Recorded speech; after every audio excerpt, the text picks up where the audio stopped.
लखनऊ में बहन कुमारी मायावती की रैली में उमड़ी भीड़ देखकर विरोधी राजनीतिक पार्टियों की परेशानी बढ़ गई है। रैली के दौरान मायावती अपनी भाषण में समाजवादी पार्टी, कांग्रेस और थोड़ा बहुत बीजेपी पर भी बरसी। मायावती बीजेपी पर काफी नाप तोलकर बोलती हुई नजर आई, लेकिन समाजवादी पार्टी और अखिलेश यादव पर रहम की कोई गुंजाइश नहीं दिखाई।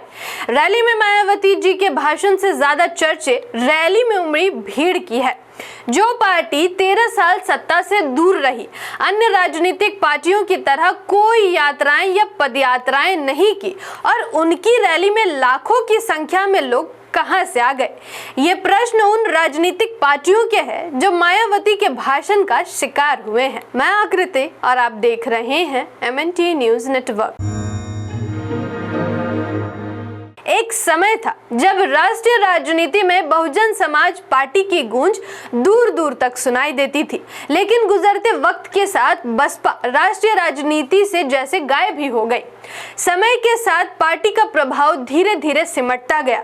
लोकसभा और उत्तर प्रदेश विधानसभा चुनावों में पार्टी की लगातार हार ने बसपा को हाशिए पर लाकर खड़ा कर दिया। स्थिति यह है कि आज लोकसभा और राज्यसभा में बसपा की भागीदारी लगभग समाप्त हो चुकी है।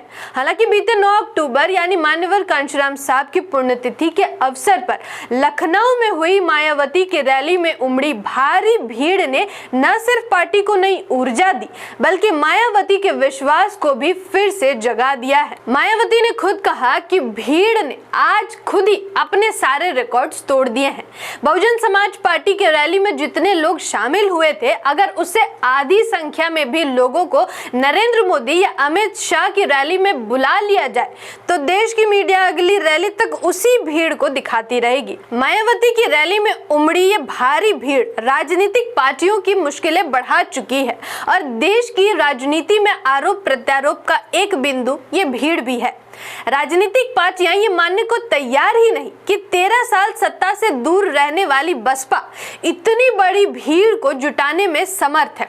कांग्रेस समेत इंडिया गठबंधन के कई नेताओं का ये मानना है कि ये बहुजन समाज पार्टी की रैली नहीं बल्कि भारतीय जनता पार्टी की रैली थी, क्योंकि बसपा की रैली में भीड़ जुटाने में बीजेपी ने मदद की है। हालांकि मायावती ने अपने भाषण में ये भी कहा कि ये जो लाखों की संख्या में लोग आए हुए हैं, तो इनको यहाँ दूसरी पार्टियों की तरह मजदूरी देकर दिहाड़ी पर नहीं लाया गया, बल्कि ये लोग अपने खून पसीने की कमाई के पैसों से ही खुद चलकर आज के अपने 9 अक्टूबर के प्रोग्राम में मुझे सुनने के लिए आए हैं।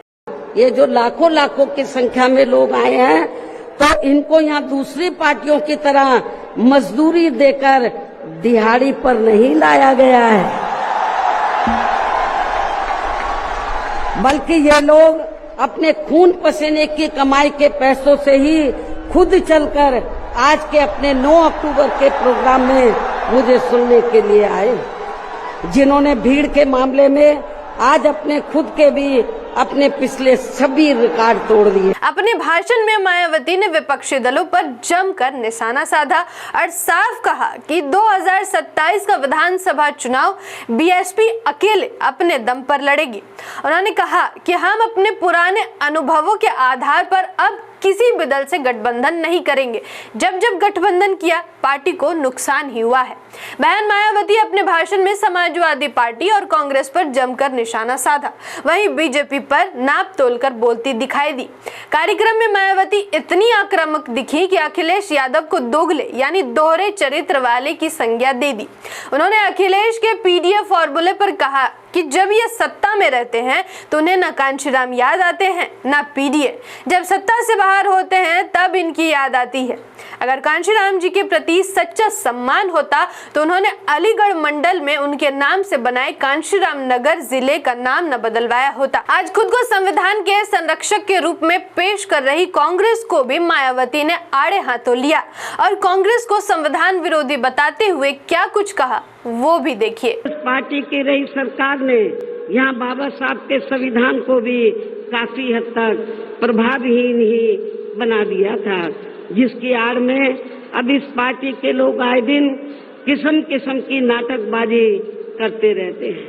संविधान को हाथ में लेकर किस्म किस्म की नाटकबाजी करते रहते हैं। बीजेपी की बात करें तो मायावती काफी नाप तोलकर बीजेपी पर बोलती हुई नजर आई। कुछ मामलों में बीजेपी की तारीफ की तो कुछ मामलों में सपा और कांग्रेस की तरह बीजेपी से भी सावधान रहने की नसीहत दी। मायावती ने कहा कि सपा, बीजेपी और कांग्रेस सभी जातिवादी और संकीर्ण सोच वाली पार्टियां हैं। ये जब सत्ता से बाहर होती हैं तब बहुजन नायकों को याद करती हैं। जनता को ऐसे दोगले चरित्र वाले नेताओं, लोगों से भी सावधान रहना चाहिए जो छोटे दल या संगठन बनाकर इनको लाभ दे रहे हैं।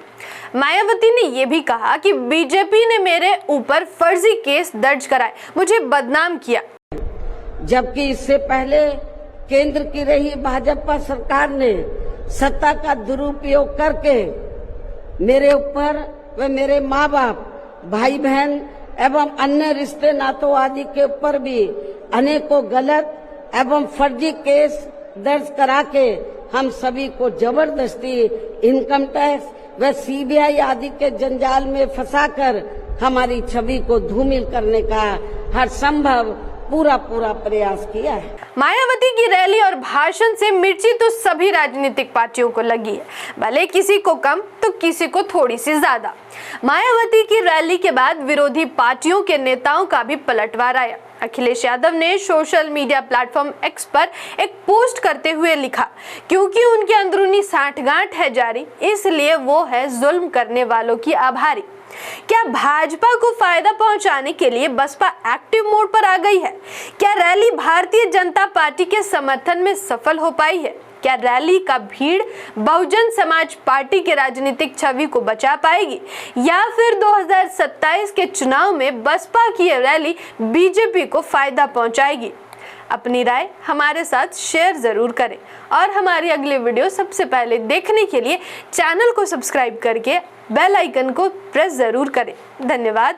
जय संविधान, जय भारत, जय भीम, जय मूल निवासी। MNT न्यूज नेटवर्क को सब्सक्राइब करें, लाइक और फॉलो करना ना भूलें। साथ ही बेल आइकॉन दबाकर जन जागृति की मुहिम में जुड़े रहें।